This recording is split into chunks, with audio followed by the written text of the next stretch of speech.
Hello students, welcome to Dr. Deepa Dake's Need Biology and in today's session हम start करेंगे next topic class 12th में पुष्पीय पौधों में प्रजनन में। और आज हम मुख्य रूप से डिस्कस करेंगे लघु बीजाणु जनन की प्रक्रिया के बारे में। जैसा कि हम लास्ट सेशंस में पढ़ चुके हैं, एंथर की संरचना पढ़ी थी। प्रत्येक एंथर द्विपाली युक्त संरचना है तथा प्रत्येक पाली में 2 लघु बीजाणुधानियां अर्थात टोटल 4 लघु बीजाणुधानियां प्रत्येक एंथर में उपस्थित होती है। इन लघु बीजाणुधानियों में लघु बीजाणुओं के निर्माण की प्रक्रिया पाई जाती है। उस प्रक्रिया को हम कहते हैं लघु बीजाणु जनन।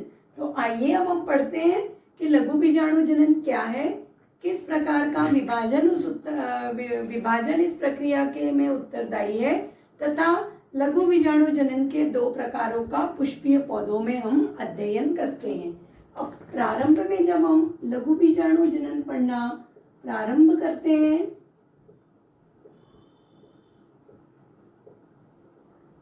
सामान्य इसमें याद रखिए लघु बीजाणुओं के निर्माण की प्रक्रिया। परंतु जब आप बोर्ड के लिए पढ़ रहे हैं, आप मुख्य रूप से पढ़ रहे हैं कॉम्पिटिटिव एग्जाम के लिए, तो प्रॉपर डेफिनेशन याद रखिए। लघु बीजाणु जनन अर्थात वह प्रक्रिया जिसके अंतर्गत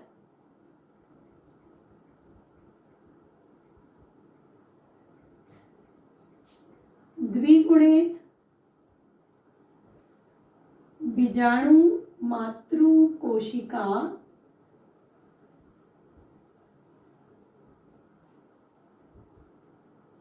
महत्वपूर्ण यहाँ पर है, यह द्विगुणित बीजाणु मातृ कोशिका अर्धसूत्री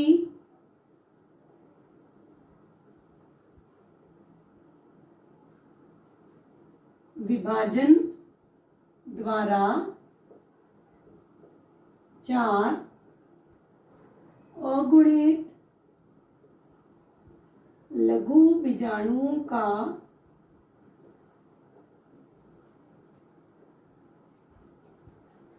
निर्माण करती है। यह प्रक्रिया मुख्य रूप से याद रखिए लघु बीजाणु जनन कहलाती है। अब जब हम लघु बीजाणु जनन की प्रक्रिया को पढ़ना प्रारंभ करते हैं तो यहाँ पर देखिएगा एक मातृ कोशिका से, सामान्य इसमें याद रखिएगा ये एक सिंगल लघु बीजाणु मातृ कोशिका अथवा इंग्लिश में भी कभी कभी ये लिखा हुआ आता है MMC, माइक्रोस्पोर मदर सेल आप कहते हैं। द्विगुणित कोशिका है। द्विगुणित कोशिका अर्धसूत्री विभाजन अथवा मियोसिस विभाजन में प्रवेश करती है। मियोसिस विभाजन 2 चरणों में पूर्ण होता है, मियोसिस 1, मियोसिस 2 तथा इसके पश्चात 4 कोशिकाओं का अथवा 4 बीजाणुओं का निर्माण होता है। ये जो 4 बीजाणु हैं, चारों बीजाणु आप याद रखिए। अर्धसूत्री विभाजन आप पढ़ चुके हैं। न्यूनकारी विभाजन होता है क्योंकि गुणसूत्र की संख्या द्विगुणित से अगुणित होती है और यह बीजाणु लघु बीजाणुधानी में एंथर के अंदर निर्मित होते हैं, अतः इन्हें हम लघु बीजाणु कहते हैं। ये याद रखिए। मुख्य बात यहाँ पर है लघु बीजाणु जनन का अगर आप स्थान पढ़ रहे हैं तो स्थान आप याद रखिएगा। स्थान में आप पढ़ते हैं प्रत्येक लघु बीजाणुधानी। तो एंथर में पाई जाने वाली प्रत्येक लघु बीजाणुधानी अथवा माइक्रोस्पोरेंजियम, परागकोश भी कह रहे हैं इसको, यह आपका लघु बीजाणु जनन का स्थान है। कोशिका जो प्रवेश करती है, किस कोशिका का प्रवेश पाया जाता है, तो यहाँ पर आप याद रखिए सामान्य रूप से आप कहते हैं स्पोरोजीनस ऊतक अथवा स्पोरोजीनस ऊतक और अधिक विभेदित होता है। विभेदन के पश्चात इसी स्पोरोजीनस ऊतकों से लघु बीजाणु मातृ कोशिका का निर्माण पाया जाता है।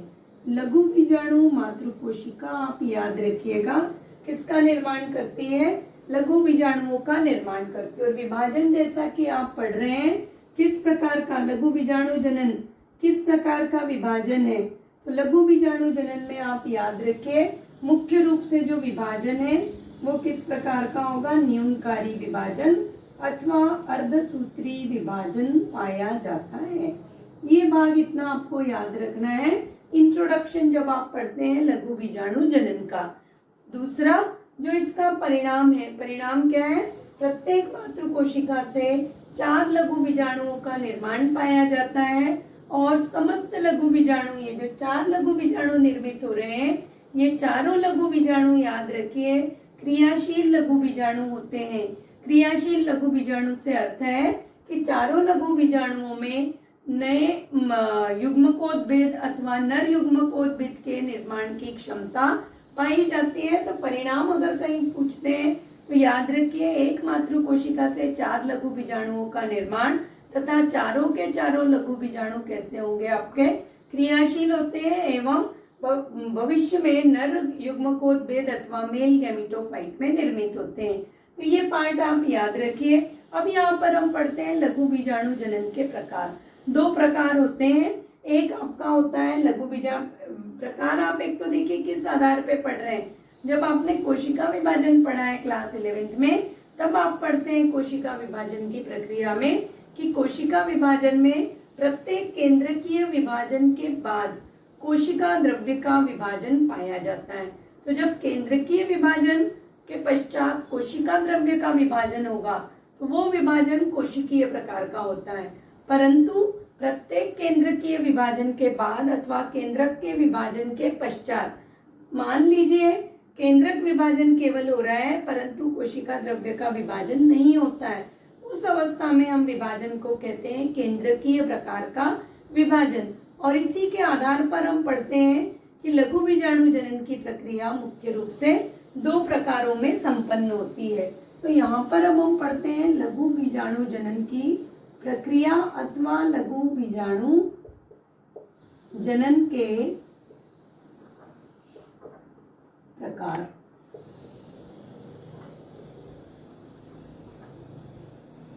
ठीक है, पहला प्रकार देखिए कोशिकीय प्रकार, सक्सेसिव टाइप भी कहते हैं इसको। कोशिकीय प्रकार आप याद रखिए। कोशिकीय प्रकार का मीनिंग है प्रत्येक केंद्रकीय विभाजन के पश्चात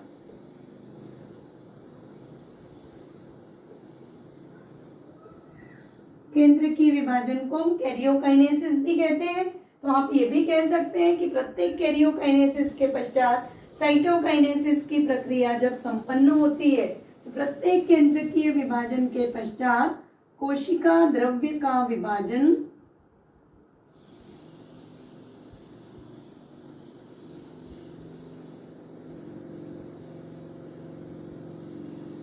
महत्वपूर्ण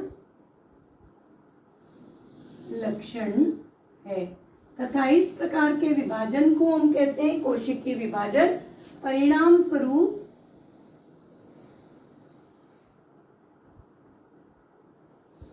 चार अगुणित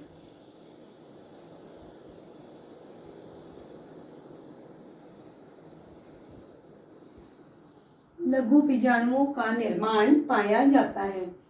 यहाँ पर अब देखिएगा लघु बीजाणु मातृकोशिका। देखिए अब जब हम बार बार पढ़ रहे हैं लघु बीजाणु मातृकोशिका तो कुछ बच्चों के मन में ये क्वेश्चन आ सकता है कि कहाँ पर या एंथर के किस भाग में यह लघु बीजाणु मातृकोशिका जो है वो विकसित हो रही है।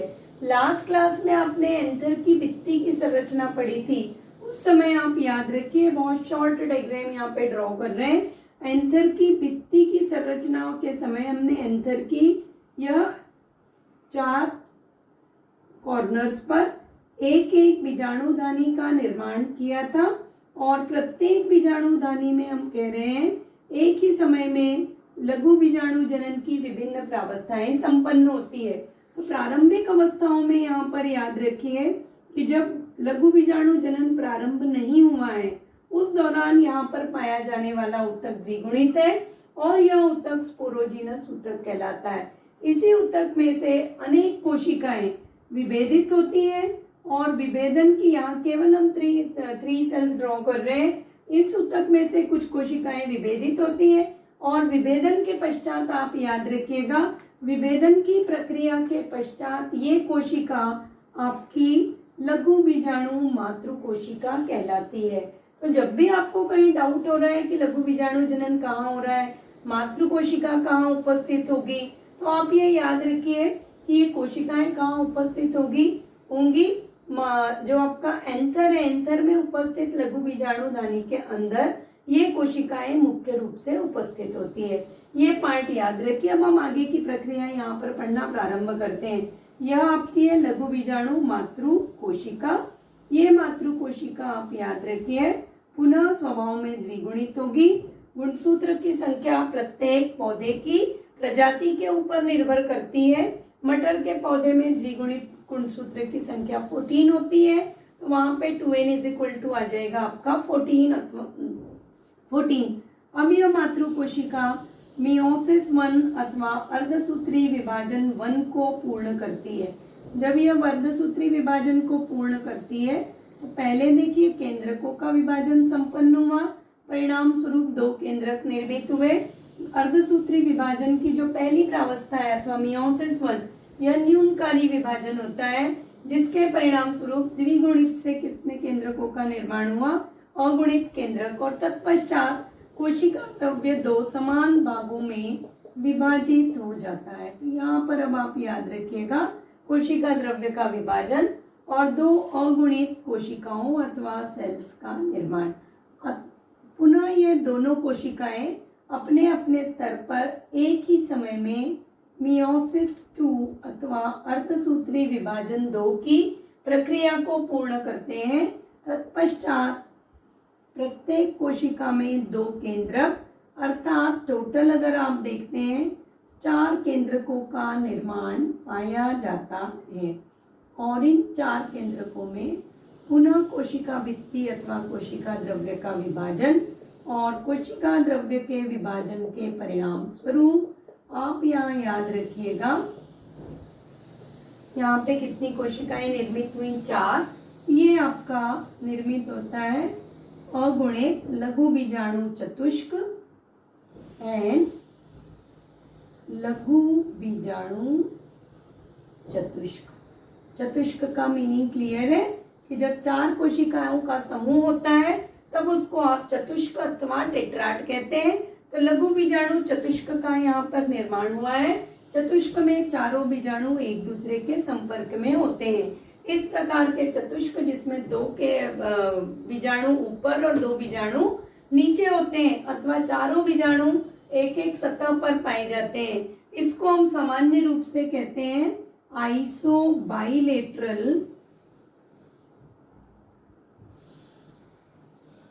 चतुष्क। ये पार्ट आप याद रखिए। यहाँ पे 4 लघु बीजाणु चतुष्क का निर्माण है। दूसरी प्रक्रिया में देखिएगा, दूसरी प्रक्रिया हम पढ़ते हैं केंद्रकीय प्रकार। केंद्रकीय प्रकार जब आप पढ़ना प्रारंभ करते हैं, लघु बीजाणु जनन का दूसरा प्रकार या कुछ पौधों में लघु बीजाणु जनन की प्रक्रिया मुख्य रूप से केंद्रकीय विभाजन के द्वारा संपन्न होती है, तो वह केंद्रकीय विभाजन ही केंद्रकीय प्रकार कहलाता है। यहाँ पर आप याद रखिए जब प्रत्येक केंद्रक विभाजन के पश्चात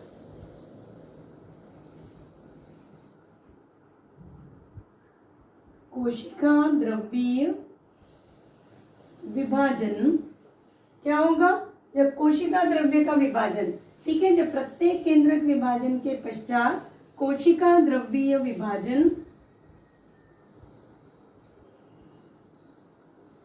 अनुपस्थित होता है। प्रारंभ में क्या होगा, केवल प्रारंभ में दोनों केंद्रकीय विभाजन पूर्ण होते हैं। दोनों केंद्रकीय विभाजन का तात्पर्य है मियोसिस 1 का केंद्रकीय विभाजन और मियोसिस 2 का केंद्रकीय विभाजन, और फिर उसके बाद केवल एक ही बार ओनली 1 टाइम आप याद रखिएगा क्या होगा, यहाँ पर ओनली 1 टाइम आपका कोशिका विभाजन अथवा कोशिका द्रव्य का विभाजन की प्रक्रिया पाई जाती है या साइटोकाइनेसिस। इस प्रकार में देखिएगा 2 बार केंद्रकीय विभाजन हो रहा है, 2 बार साइटोकाइनेसिस की प्रक्रिया हो रही है। यहाँ पर आपका केंद्रकीय विभाजन 2 बार होगा, परंतु साइटोकाइनेसिस की प्रक्रिया या कोशिका द्रव्य के विभाजन की प्रक्रिया केवल 1 बार में संपन्न होती है। तो प्रारंभ में दोनों केंद्रकीय विभाजन पूर्ण होने के पश्चात, ये याद रखिएगा, पूर्ण होने के पश्चात केवल 1 बार ही साइटोकाइनेसिस टर्म भी याद रखिए। साइटोकाइनेसिस अर्थात कोशिका द्रव्य का विभाजन, तो 1 बार ही साइटोकाइनेसिस संपन्न होता है। ये पार्ट याद रखिए। अब देखिए फिर से यहाँ पर अगर आप डायग्राम के थ्रू स्टडी करते हैं, बोर्ड के लिए ये मोस्ट इम्पोर्टेंट क्वेश्चन है। 4 मार्क्स में जनरली स्टेट बोर्ड के लिए जो स्टूडेंट्स प्रिपेयर कर रहे होंगे, so in state board this question generally ask for 4 marks. लघु बीजाणु जनन को परिभाषित करते हुए उसकी प्रक्रिया को समझाइए।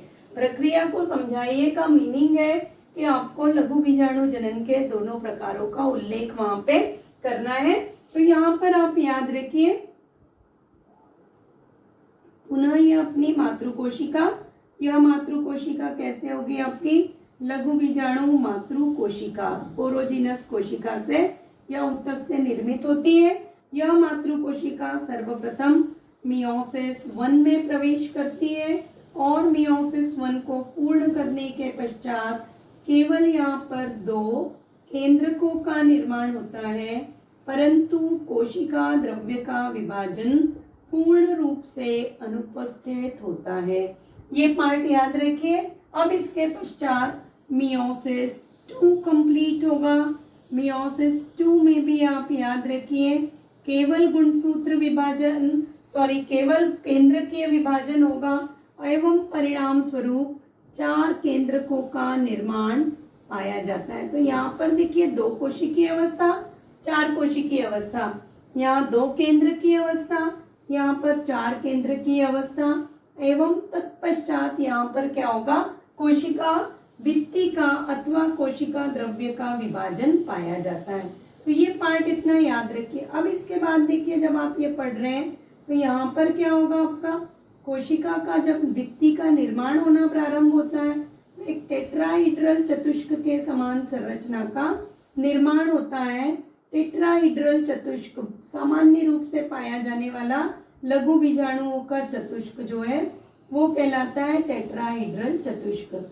टेट्राहीड्रल चतुष्क का अर्थ है कि 3 जो कोशिकाएं हैं अथवा 3 लघु बीजाणु ऊपरी सतह पर उपस्थित होते हैं एवं चौथा लघु बीजाणु या 4th नंबर का जो लघु बीजाणु होगा वह लघु बीजाणु इन तीनों लघु बीजाणुओं के केंद्र में दूसरी सतह पर अथवा पार्श्व सतह पर उपस्थित पाया जाता है। और इस प्रकार का जो लघु बीजाणु जनन द्वारा चतुष्क निर्मित होता है, उस चतुष्क को हम सामान्य रूप से कहते हैं टेट्राहीड्रल चतुष्क। तो ये पार्ट याद रखिएगा। टेट्राहीड्रल चतुष्क का मीनिंग है कि 3 लघु बीजाणु ऊपरी सतह पर और 4th नंबर का जो लघु बीजाणु होगा वो इन तीनों लघु बीजाणुओं के केंद्र में परंतु निचली सतह पर अथवा पार्श्व सतह पर पाया जाता है। तो ये प्रक्रिया याद रखिए लघु बीजाणु जनन की। अब लघु बीजाणु जनन की प्रक्रिया कहाँ संपन्न हुई? लघु बीजाणु जनन या मातृकोशिका। मान लीजिए हम एग्जाम्पल के फॉर्म में पढ़ रहे हैं कि 3 मातृकोशिकाएं उपस्थित है। 3 मातृकोशिकाएं लघु बीजाणु जनन की प्रक्रिया में जाती हैं और लघु बीजाणु जनन की प्रक्रिया के पश्चात 3 चतुष्क का निर्माण करती है। 3 चतुष्क का निर्माण मतलब यहाँ पे कितने बीजाणुओं का निर्माण होगा? इस बीजाणुधानी, थोड़ा आकार बड़ा बना रहे हैं ताकि आप लोगों को क्लियर अपीयर हो। 3 बीजाणु मातृकोशिकाओं से यहाँ पे 12 बीजाणुओं का अथवा 12 लघु बीजाणुओं का निर्माण होगा जो कि 4-4 के रूप में चतुष्क में उपस्थित होंगे। एक ही साथ चारों लघु बीजाणुधानियां अनेक बीजाणुओं से लघु बीजाणुओं का विकास प्रदर्शित करती है, परिणाम स्वरूप यहाँ पर अब ये लघु बीजाणु जब परिपक्व होते हैं तो ये लघु बीजाणु वातावरण में विमुक्त होने के लिए जो एंथर की भित्ति फिर रिकॉल करिए, बाह्य भित्ति एपिथीशियम, फिर एंडोथीशियम, मध्य स्तर, फिर टेपेटम, इन 4 स्तरीय भित्ति पर ये लघु बीजाणु एक आंतरिक दबाव को उत्पन्न करना शुरू करते हैं, जिसके परिणाम स्वरूप आप याद रखिएगा बीजाणुदानियों में और एंथर में स्फुटन की प्रक्रिया संपन्न होती है। स्फुटन की प्रक्रिया के लिए डायग्राम आपका एनसीईआरटी में जो एंथर का डायग्राम दिया है वही डायग्राम में आप ध्यान से देखिए, स्फुटन को प्रदर्शित किया है। स्फुटन की प्रक्रिया के दौरान बीजाणुदानियां, दोनों तरफ की बीजाणुदानियां आपस में संयुक्त होकर एक कोष्ठ का निर्माण करती है। एक दूसरा, ये जो 4 भित्तियां यहाँ पर आप पढ़ रहे थे, 4 स्तर पढ़ रहे थे, चारों स्तर आपस में मिलकर एक छिद्र के समान संरचना का निर्माण करते हैं। तो यहाँ पर आपको इस तरह की एक संरचना मिलती है छिद्र के समान। इस संरचना को आप याद रखिए, जो छिद्र के समान संरचना बनेगी यह संरचना स्टोमोडियम कहलाती है। ये मुख्य रूप से याद रखिए। इसके बाद देखिए, अगर आप पढ़ रहे हैं और सभी स्टूडेंट्स को मैं कह रही हूँ कि अगर कहीं भी आपको डाउट लगता है तो आप क्वेश्चंस पूछ सकते हैं। वीडियोस में रेगुलर ही डालूंगी बट ऑल्टरनेट डेज में डाल रही हूँ। टाइमिंग हो सकता है कि कभी लेट हो जाए अपलोड करने में, या इवनिंग में कभी जल्दी भी अपलोड हो सकते हैं, क्योंकि मेरी अपनी क्लासेस भी ऑफलाइन मोड तो अभी बंद है बट ऑनलाइन क्लासेस भी चलती हैं, तो उसके कारण कभी कभी शेड्यूल में थोड़ा बहुत चेंज हो जाता है। बट क्लासेस में देखिए वीडियोस ऑल्टरनेट डेज में 3 दिन 11th के वीडियोस और 3 दिन 12th क्लास के वीडियो टॉपिक बाय टॉपिक जैसा आपका एनसीईआरटी में स्ट्रिक्टली एनसीईआरटी के अकॉर्डिंग ही मैं अपलोड करूंगी। तो मेनली आप निश्चिंत रहिए, अगर मैंने स्टार्ट किया है तो मैं वीडियोस को डालूंगी ही। सेकेंडली, आप ये पढ़ रहे हैं, इस दौरान पढ़ते समय या एनसीईआरटी की रीडिंग के समय आपको किसी लाइन में डाउट आ रहा है, कहीं भी डाउट आ रहा है, तो आप क्लियरली बेझिझक आप कमेंट बॉक्स में लिख सकते हैं कि इस टाइप में या इस क्वेश्चन में या इस स्टेटमेंट में डाउट है, या क्वेश्चन भी पूछ सकते हैं आप, वो आंसर्स में प्रोवाइड करती हूँ। तो यहाँ पर ये आप याद रखिए कि जब बीजाणु लघु बीजाणु परिपक्व होते, निर्मित हो जाते हैं बीजाणु जनन की प्रक्रिया के पश्चात, तब वातावरण में विमुक्त होने के लिए ये बीजाणु बीजाणुदानी पर प्रभाव उत्पन्न करते हैं या दाब उत्पन्न करते हैं, और उस दाब के परिणाम स्वरूप आप याद रखिए लघु बीजाणुदानी में स्फुटन की प्रक्रिया पाई जाती है। और स्फुटन के परिणाम स्वरूप एक छिद्र के समान संरचना अथवा स्लिट, खांच कहते हैं आप, तो खांच अथवा छिद्र के समान संरचना अनुदैर्ध्य रूप से या अनुप्रस्थ रूप से उत्पन्न होती है। यहाँ पर अनुप्रस्थ रूप से दिखाई हुई है आपको। और ये जो संरचना है, ये संरचना ये ऑब्जेक्टिव में आया है क्योंकि क्वेश्चन कि स्फुटन के पश्चात लघु बीजाणु किस संरचना द्वारा विमुक्त होते हैं। तो स्फुटन के पश्चात लघु बीजाणु याद रखिए किस संरचना से विमुक्त होंगे, स्टोमोडियम से। अब यहाँ पे देखिए, जब आप परागकण शब्द का प्रयोग करते हैं, क्योंकि यहाँ स्टूडेंट को फिर बहुत ज्यादा डाउट है कि लघु बीजाणु क्या है और परागकण क्या है, क्योंकि जब आप ये चैप्टर पढ़ेंगे तो कहीं कहीं पर आपको लघु बीजाणु लिखा हुआ है और कुछ जगह पे परागकण। तो डाउट बिल्कुल आप क्लियर कट समझिए कि जब ये बीजाणुदानी के अंदर उपस्थित है उस समय आप इनको कहते हैं लघु बीजाणु। और जैसे ही लघु बीजाणुदानी अथवा एंथर का स्फुटन होता है और स्फुटन के पश्चात ये लघु बीजाणु चतुष्क में होते हैं। बीजाणुदानी में जब उपस्थित है तो बीजाणु चतुष्क के रूप में होंगे, परंतु स्फुटन के पश्चात जब वो वातावरण में विमुक्त होते हैं, वातावरण की आर्द्रता को अवशोषित कर चारों लघु बीजाणु एक दूसरे से पृथक होते हैं। और अब ये जो पृथक हुए, अर्थात ये देखिए ये 3 आपके लघु बीजाणु, 4 लघु बीजाणु एक चतुष्क के रूप में उपस्थित हैं। वातावरण में आने पर ये चारों लघु बीजाणु एक दूसरे से पृथक होते हैं। चतुष्क के रूप में तब आप लघु बीजाणु कह रहे हैं जब चारों लघु बीजाणु एक दूसरे से पृथक होते हैं, उसके पश्चात एक पृथक लघु बीजाणु ही परागकण कहलाता है। तो एज सच देखिए, परागकण की संरचना और लघु बीजाणु की संरचना में कुछ भी अंतर नहीं है, केवल उनकी स्थिति में अंतर है। जब आपके बीजाणुदानी के अंदर चतुष्क के रूप में उपस्थित है तो वो संरचना लघु बीजाणु है। परंतु पराग कोश अथवा एंथर के स्फुटन के पश्चात जब लघु बीजाणु वातावरण में भी मुक्त हो रहे हैं तो प्रत्येक वातावरण में उपस्थित एक अकेला लघु बीजाणु ही आपका क्या कहलाएगा, परागकण कहलाएगा। और अब ये परागकण किसमें प्रवेश करता है, परागण की प्रक्रिया में प्रवेश करता है। पर पहले यहाँ हमको परागण की प्रक्रिया को नहीं पढ़ना है, पहले हम यहाँ पर पढ़ते हैं, आप बुक्स को अगर आप स्टडी करते हैं तो बुक में आप पढ़ते हैं कि परागकण अब जो है वो किसमें रहेगा, नर युग्मकोद्भिद के विकास में प्रवेश करता है। तो सबसे पहले हम आज केवल पढ़ेंगे लघु बीजाणु अथवा परागकण की संरचना, और फिर उसके पश्चात नेक्स्ट सेशन से हम कंटिन्यू करेंगे कि एक परागकण से अथवा लघु बीजाणु से किस प्रकार नर युग्मकोद्भिद का विकास पाया जाता है। तो अब हम स्टडी करते हैं लघु बीजाणु की संरचना। तो स्टूडेंट्स, अब हम स्टार्ट कर रहे हैं एक लघु बीजाणु की संरचना। लघु बीजाणु की संरचना में आप मुख्य रूप से डायग्राम के थ्रू ही ये पढ़िएगा। जब आप संरचना पढ़ते हैं तो संरचना में याद रखिए लघु बीजाणु में दो आवरण अथवा दो भित्तियां उपस्थित होती है, एक आंतरिक भित्ति तथा एक बाह्य भित्ति। बाह्य भित्ति के बारे में जब हम पढ़ रहे हैं तो बाह्य भित्ति आप याद रखिए बीजाणु में उपस्थित है बाह्य भित्ति। बाह्य भित्ति को आप याद रखिएगा, लघु बीजाणु अथवा परागकण दोनों एक ही प्रकार की संरचना प्रदर्शित कर रहे हैं क्योंकि एक ही संरचना है। बाह्य भित्ति जो परागकण की अथवा लघु बीजाणु की है, इसको हम सामान्य रूप से कहते हैं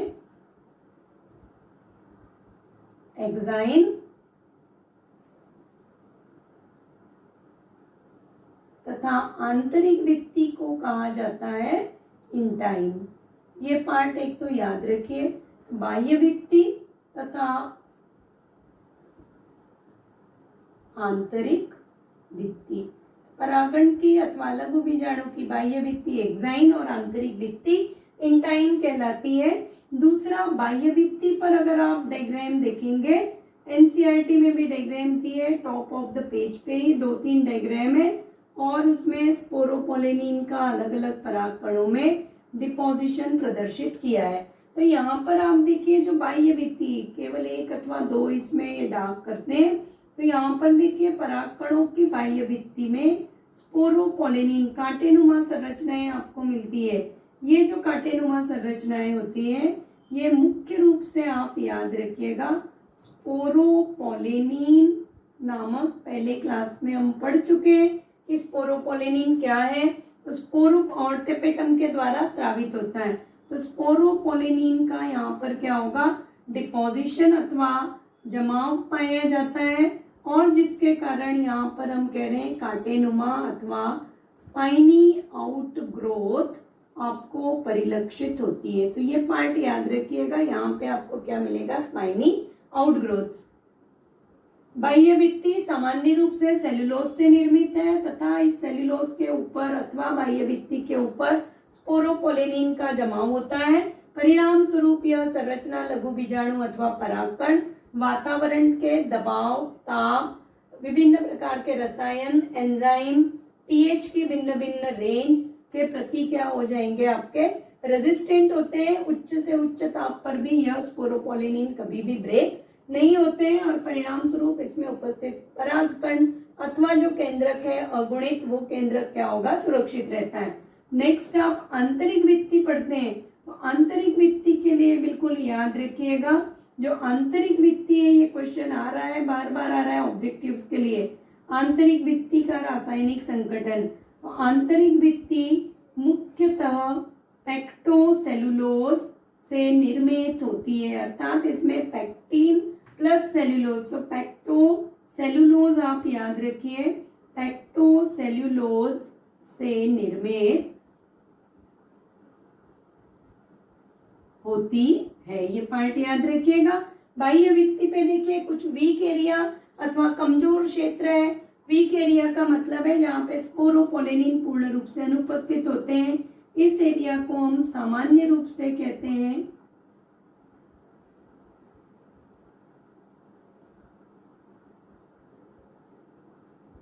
पोर अथवा छिद्र। इसका मुख्य कार्य क्या है? जब परागकण अंकुरित होते हैं तो परागनली का निर्माण सामान्यतः इन पोर्स के द्वारा पाया जाता है। तत्पश्चात केंद्र में एक अगुणित केंद्रक है जिसे हम लघु बीजाणु केंद्रक कहते हैं या परागकण का केंद्रक, तथा इस केंद्रक के अलावा होमोजीनस रूप से या समान रूप से वितरित कोशिका द्रव्य यहाँ पर उपस्थित होता है। इसके कोशिका द्रव्य यूकेरियोट का प्लांट आपके यूकेरियोट है। यूकेरियोट की जो संरचना है कोशिका द्रव्य की, वो संरचना आपको यहाँ पे मिलेगी। किसी भी प्रकार की अन्य संरचनाएं इस कोशिका द्रव्य में अथवा लघु बीजाणु में नहीं पाई जाती, अथवा आप कह सकते हैं कि पूर्ण रूप से अनुपस्थित होती है। तो फिर से आप अगर संरचना पढ़ रहे हैं, ये डायग्राम प्रिपेयर करिएगा। डायग्राम बोर्ड में आता है 2 मार्क्स में ड्रॉ करने के लिए। तो परागकण की संरचना में बाह्य भित्ति को एक्साइन, आंतरिक भित्ति को इंटाइन कहा जाता है। बाह्य भित्ति सेलुलोज से निर्मित है, जबकि आंतरिक भित्ति का निर्माण पेक्टोसेलुलोज से होता है। बाह्य भित्ति अत्यधिक कठोर है क्योंकि इसके ऊपर स्पोरोपोलिनिन नामक रसायन का जमाव होता है, और इसी के कारण पोलिन ग्रेन जब भी जीवाश्मीकरण की प्रक्रिया में जाते हैं तो सर्वप्रथम जीवाश्म के निर्माण की प्रक्रिया परागकणों में पाई जाती है। दूसरा आप याद रखिए कि आंतरिक भित्ति आपकी बाह्य भित्ति की तुलना में कैसी होगी? पतली होती है और उसमें पारगम्यता अधिक पाई जाती है। नेक्स्ट आप पढ़ते हैं केंद्रक, अगुणित केंद्रक है, और इस केंद्रक के साथ यहाँ पे याद रखना है कि कोशिका द्रव्य कैसे होगा? पूर्ण रूप से या समान रूप से वितरित होता है। तो ये आपके टिपिकल लघु बीजाणु की संरचना है पुष्पीय पौधों में। इसके पश्चात आप याद रखिएगा कि जब नर युग्मकोद्भिद का विकास होना प्रारंभ होता है तो लघु बीजाणु को देख के आप कैसे, या परागकण को देख के आप कैसे पता कर सकते हैं कि अब यह परागकण नर युग्मकोद्भिद के निर्माण में गया है। तो उस दौरान इस परागकण में आपको कुछ रिक्तिकाएं अथवा वैक्यूल्स का निर्माण होना प्रारंभ होता है या परिलक्षित होता है।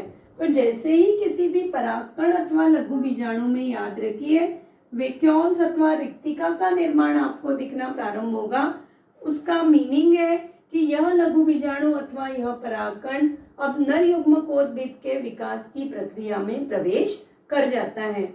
किस तरह से यह नर युग्मकोद्भिद के विकास के लिए उत्तरदायी है, क्योंकि वो एक अलग टॉपिक है और क्वाइट लॉन्ग टॉपिक है, प्लस बोर्ड्स में और ऑब्जेक्टिव में तो आपके क्वेश्चंस, आप अगर थ्योरी क्लियर है तो ऑब्जेक्टिव सॉल्व कर सकते हैं।